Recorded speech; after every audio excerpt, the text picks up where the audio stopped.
r/AskReddit by Reddit and chill. What terrifying confession has someone told you while drunk? I worked in a hospital and an alcoholic guy I knew from around my town came in. Of course he was very drunk, so he got to bed. He was homeless at this point. Just as he was starting to settle, he screamed. I slit his ducking throat. So I went up to him and asked him to settle, and he started telling me that he did it while in the army and could never forgive himself for it. Cried himself to sleep and died in the local park a few months later. Just goes to show how little our country supports veterans who gave up their mental health to defend it.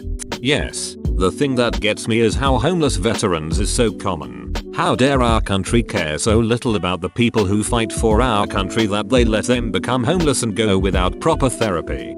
It's a similar camp to doctors and essential workers now. Everyone says they're heroes. Nobody bothers to help them.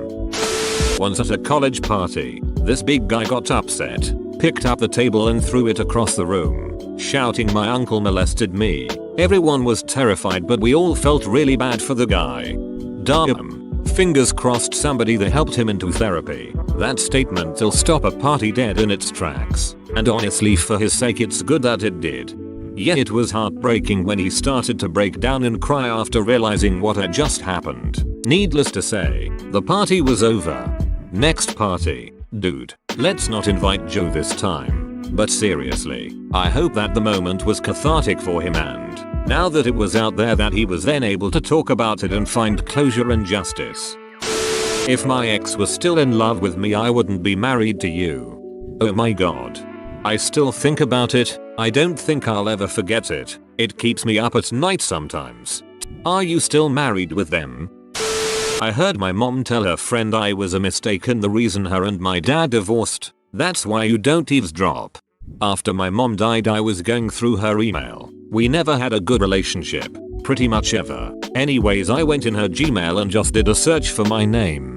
Found a part where she told my aunt how she didn't like me and wishes I would just go away. It wasn't the least bit surprising. And I've said the same thing about her. But it still stung a bit. The thing we always fought about was her drinking. She was a chronic abusive alcoholic. As just a stranger, this made me hurt for you. I hope you have moved on and are not only okay but thriving. Alcoholics rarely give a shit about anyone but themselves. Everyone is just a barrier to drinking more.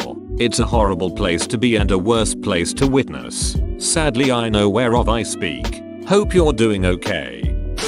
My sister's boyfriend at the time told me he thought he might have fallen for the wrong sister. Doesn't compare to most of these, but my sister is my best friend, and I was so scared he might ruin that. Edit. Since a lot of people have asked. No, I never told my sister about it. Another edit. They broke up very shortly after this. Because he was untrustworthy in other ways. He stole some money. She kicked him to the curb. Sounds like that shit was already ruined, lol. Neither of us ever mentioned it to her, but yet, they broke up not long after for other trust issues. Namely, he was stealing from her. Not a great dude. Edit. My sister and I are fine. Closer than ever. Feel for you. I had a similar situation but with my cousin. We were super close with each other. Very much like sisters. Her boyfriend was around a lot and had always gotten along with him too. We had a really nice group dynamic. Then he tells me out of the blue that he wants to be with me instead and was only still dating my cousin so he could see me. Was such an awful moment. I brushed him off and didn't tell her about it. They broke up later because he was cheating with another girl. I'm glad they did because a terrible guy, and B, I honestly would have had no idea how to go about telling her. A coworker told me she went all angel of mercy and smothered her elderly, dementia-ridden grandmother while she was sleeping. The next Monday in the office was definitely a weird one after that particular happy hour confession. My granny always tells us to push her out onto a nice flow when she can't think for herself anymore, which is slightly disturbing but fine, until she semi-ironically talks about going into her friend's dementia home and machine gunning all the old people. Insane to think about a disease existing that affects pretty much only your generation and wipes out memories, personality, pride. Think she's using dark humor to deal? Almost certainly. She has done a lot of volunteering with cancer patients and has probably seen a lot of people die that she knew well as get dementia. Luckily she still has people around her and we make sure she is doing alright. She has kids and grandkids as well, which helps, I think. I have a friend whose grandmother married her late husband's friend. One day while drunk he confessed to killing her first husband. She packed up the kids and left. Did she report him? Did he kill the first husband to get her for himself? Or did he marry her out of guilt? I have questions. I think the second killed the first to get with his wife. I just asked my buddy if she ever went to the police. They assume that she did call the police. At a family gathering my grandma got tipsy and started to tell stories from her childhood. While she does this every time no matter tipsy or sober. Guess it's just a normal grandma thing. This time it took a dark turn. She told us a story that is the reason she hates to go to the dentist and particularly hates the drilling part. She told us a story about when she was 6 years old. During WW2 my family lived in Hamburg, Germany, right next to the harbor. During a particular week in 1943 the city was continuously bombed and over 35,000 people died and more than 100,000 people were injured. The houses that were hit mostly burned down, creating a huge fire with such force that I sucked not only oxygen in, creating strong winds, but also people. The fire created such heat that people running out of their burning houses got stuck in the molten asphalt on the streets and burned to death. As it was all happening around her, that particular smell was present for over a week in her part of the city. Drilling in your tooth creates exactly that smell. My grandma had to stop the dentist as she recognized the smell immediately. This story shook us to the core as it came out of the blue. It still sends chills down my spine.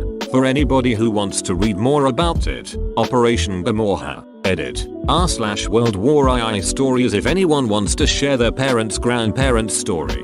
My story can't compare with yours in significance, and it has nothing to do with drinking. But, my mother always hated driving over a particular bridge, one that had a metal mesh as the roadbed. The sound the tires make is very particular. We used to tease her about it for years. One day she had enough and told us why. When she was away in World War II, she went out to party with some sailors. One of them had a car with running boards, and one more sailor wanted to come along. One the other guys didn't like. They told him to ride on the running board and hang on. When they went over a bridge with a similar roadbed, they hit the gas, and the extra sailor fell off and was run over. She was still carrying the guilt 40 years later.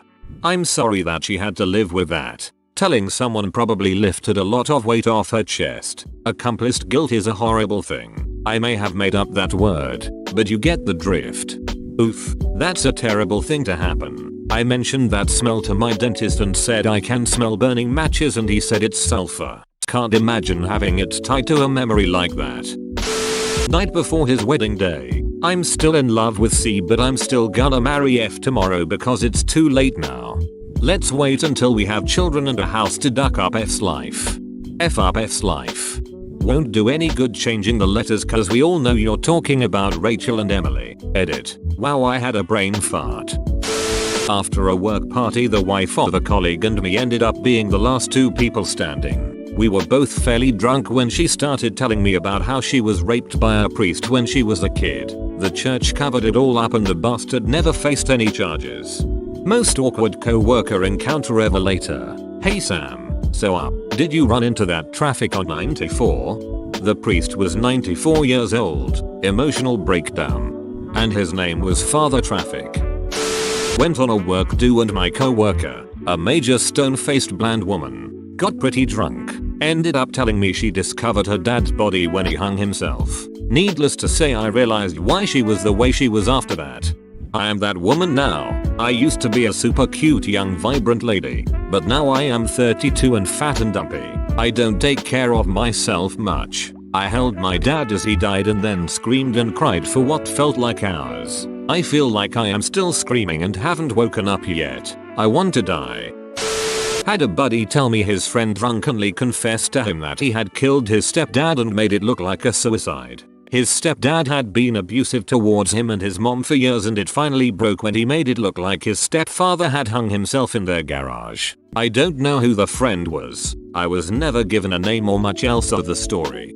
The second year after I graduated from HS, All of us in the graduating class, 22 total, went on a camping trip. One of the dudes got really drunk and we were just catching up when he confessed that to the whole class, that he killed his mom's BF. He was always come and go anyway. He was a truck driver, would regularly cheat and spend the night week with that woman. Rinse, wash, repeat. Him being mere was no cause for alarm. He also was abusive towards his mother. He has gotten into fights, pulling him off his mom. We all just looked at each other.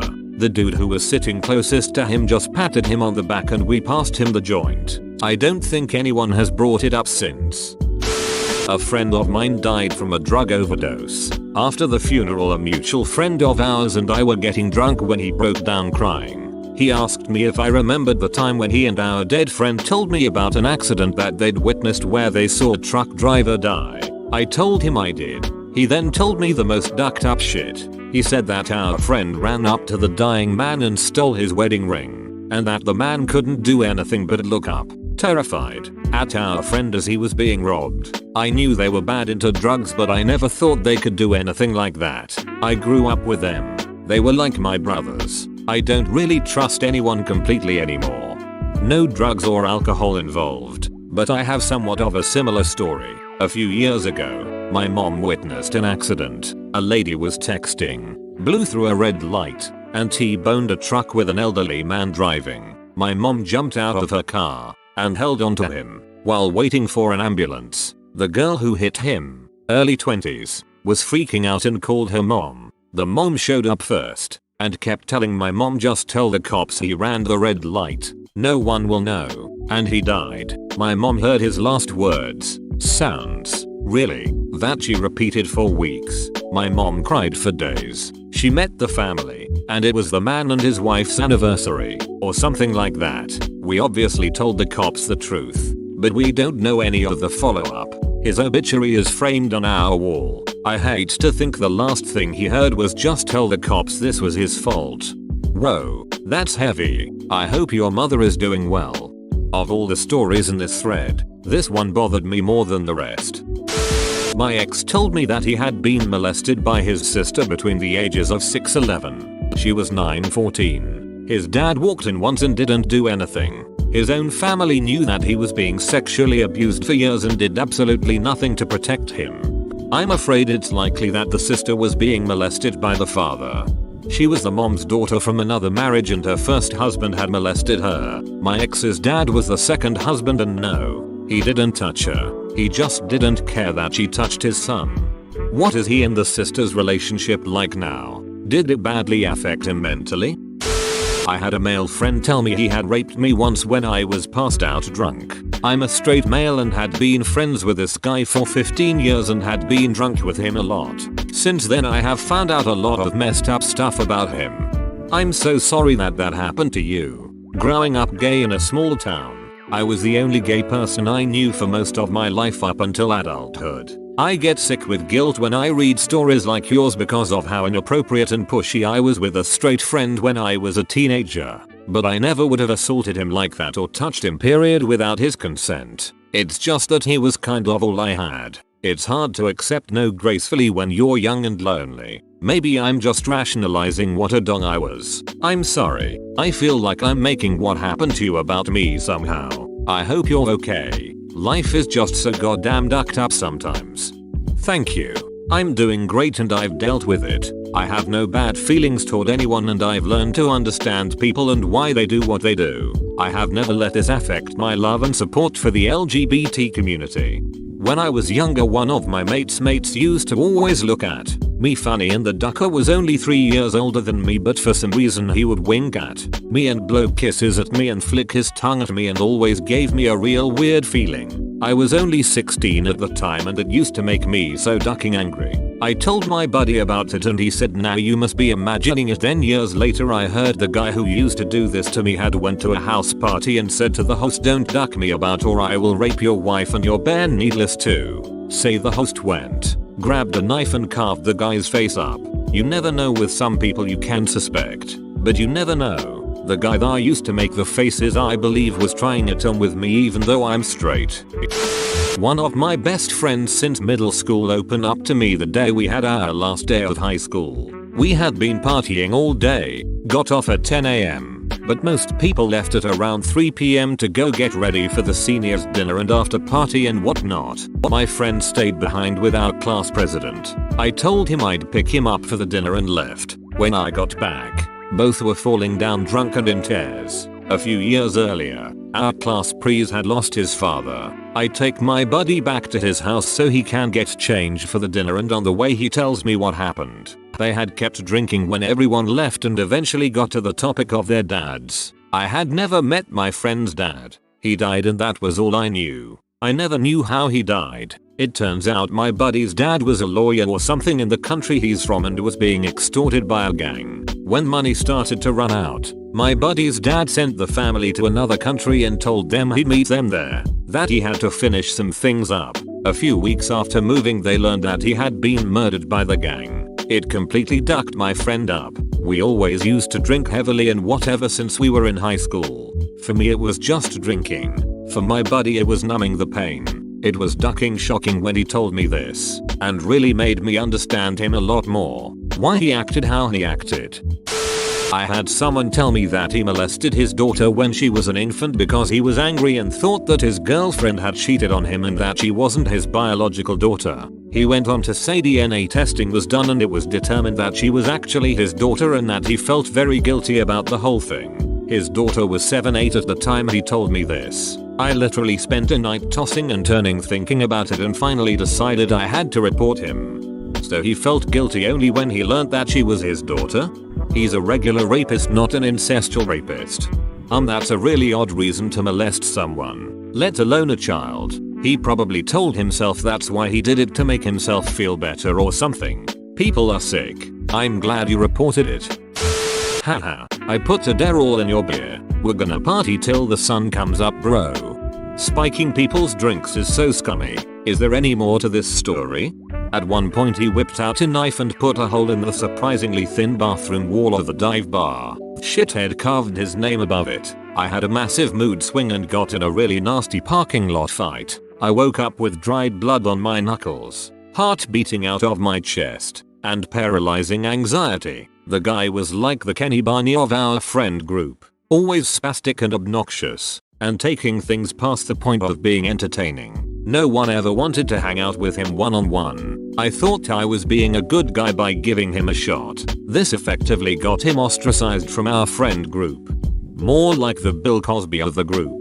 A woman I went to school with was killed one night in really mysterious circumstances and no one could work out why or who did it. In the end, one of the officers investigating would spend hours, even days, sitting in his car just watching who walked past and the scene a lot. He got to know people's routines and even followed people. Most ended up walking to a house or a shop or a school nearby or a bus stop etc, but one guy he followed would walk to his house about 2 miles away and gave him some suspicious. So he waited outside his house one morning to see where he went before he walked past the murder scene. Turns out he went nowhere. He would just walk up to the murder scene and then home again. He ended up finding more out about the guy and he was a convicted sex offender. That wasn't enough though to go on, so he ended up making up a story and releasing to the press saying someone matching this description had been assaulted somebody and if there's any more victims please come forward. A woman came forward and said a man tried to drag her into a disused school one night. They shown her the picture and she said yes, that's him. Raided his house and found a bloodstained necklace and some hair in a wooden box that matched the woman from my school who got murdered. This detective, banking on a murderer returning to the scene of the crime, ended up solving 2 cases in one and putting a rapist and murderer away for life. That is some very good detective work. Yay, that's one badass detective for sure. My mother's first husband, the sperm donor. I was 16. She had just walked out that same day and he got extremely drunk and told me that I was never supposed to have been born and that I should have died with my brother. I asked him what he meant by my brother since I had no siblings and he confessed to beating the shit out of my mother when she was pregnant and she ended up in the hospital. I was born but my twin brother died in the womb. At the time my mother's English, she's Polish, was not good, so he claimed to doctors that she just fell down the stairs and threatened to have her deported and used me as blackmail if she ever told anyone. I followed her soon after once she had contacted me that she'd found a place to stay. I asked her if she had anything to tell me regarding my birth and she told me the same story. I guess that explains why I felt like I was missing a part of myself all my life. Whoa, sorry to hear that. A coworker was pretty inebriated when he told me that he hates his life. He hates his partner, and the only reason he's still married to her is because he loves his daughter and doesn't want to lose her. Hate to say this, but that's a huge drawback as a dad. Dads certainly don't get custody as much or treated as well in the court system. Getting a divorce could really mean you don't get to see your kids. A lot of guys stay in bad relationships because the thought of not seeing their kids every day is too much to handle. When I was 14, my mom took me and my sisters and a couple of our friends to the beach. My sister, 15, and I got our own room with our 2 friends and wound up meeting some boys and getting drunk. My sister's friend, 15F, was really drunk and got super upset and confessed that her stepfather had been sexually molesting her, raping her, for years. Really horrible stuff. It sobered everyone up fast. We rallied around her, told her we were there for her, yada yada. But when we got home from the beach trip a few days later, I knew I needed to tell my mom. After I told my mom, she got the state police involved. There was a trial, and the man wound up sentenced to 8 years in prison. It turned out he was doing it to the younger sister as well. Ducking, like and subscribe.